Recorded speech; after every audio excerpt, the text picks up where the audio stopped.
আসসালামু আলাইকুম, রিনা আক্তার কুকিং চ্যানেলে আপনাদের সকলকে স্বাগতম। তো একটা নতুন ভিডিও নিয়ে চলে এসেছি, আশা করি পুরো ভিডিও দেখবেন, আপনাদের ভালো লাগবে। তো প্রথমে কিছু কচুর শাক নিয়ে নিয়েছি, এগুলোকে আমি এখন কেটে নিব। কেটে এগুলোকে আমি ধুয়ে পরিষ্কার করে নিয়েছি। এরপর এগুলোকে আমি একটা কড়াইয়ের ভিতরে সিদ্ধ করতে দিব।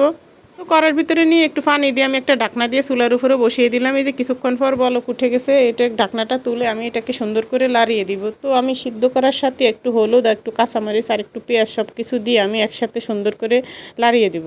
তো এরপর একটা ঢাকনা দিয়ে ঢেকে দিব। কিছুক্ষণ পর ঢাকনাটা তুলে আর একটু সুন্দর করে লাড়িয়ে দিব। লাড়ানো হয়ে গেলে আবারও ঢাকনাটা দিয়ে ঢেকে দিব। ঢাকনা দিয়ে না ঢাকলে এটা সিদ্ধ হবে না, খেতেও ভালো লাগবে না। সিদ্ধ না হলে এই যে আমার কচুর শাকটা সিদ্ধ হয়ে গিয়েছে। তো এইভাবে কচুর শাক খেতে কে কে পছন্দ করেন? তো আমার কাছে তো অনেক ভালো লাগে। এই কচুর শাকের সাথে ইলিশ মাছ, চিংড়ি মাছ সব কিছু দিয়ে রান্না করা যায়। তো আমি এর সাথে কিছুই দিব না, আমি খালি রান্না করবো। এটা সিদ্ধ হয়ে গেছে, এখন আমি এটাকে বাগার দেওয়ার জন্য কিছু রসুন, কিছু পেঁয়াজ দিয়ে চুলার উপরে বসিয়ে দিলাম। তো এটাকে আমি লাল লাল করে ভেজে নিব। তো কচুর শাক খেতে কে কে পছন্দ করেন অবশ্যই আমাকে কমেন্ট করে বলবেন। আমি খেতে অনেক পছন্দ করি, আমার বাসায় সকলেই পছন্দ করে।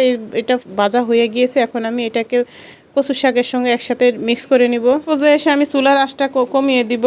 এই কচুর শাকটা আস্তে আস্তে শুকনো হবে। এই কচুর শাকটা গলা চুলকাবে না, খেতেও অনেক ভালো লাগবে। তো যেইভাবে রান্না করে সবভাবেই রান্না করা যায়। এরপর আমি এর ভিতরে দিয়ে দিব ভাজা জিরার গুঁড়ো। এটাকে দিয়ে সুন্দর করে মিক্স করে নিব। কচুর শাকটা আমার পুরাই রান্না হয়ে গেছে, দেখেন দেখতে কত সুন্দর লাগছে, খেতেও অত্যন্ত সুস্বাদু হবে। তো আপনারাও আমার মতো করে বাসায় ট্রাই করতে পারেন। এইভাবে কচুর শাক রান্না করলে অনেক ভালো লাগে, সবাই খেতে পছন্দ করবে। তো এইভাবে রান্না করলে পেট ভরে ভাত খাওয়াও যায়। আপনারা বাড়িতে অবশ্যই আমার মতো করে ট্রাই করবেন। আশা করি আজকের ভিডিওটা আপনাদের সকলেরই ভালো লেগেছে। ভিডিওটা ভালো লাগলে প্লিজ লাইক, কমেন্ট করবেন আর আমার চ্যানেলটাকে সাবস্ক্রাইব করবেন। আল্লাহ হাফেজ।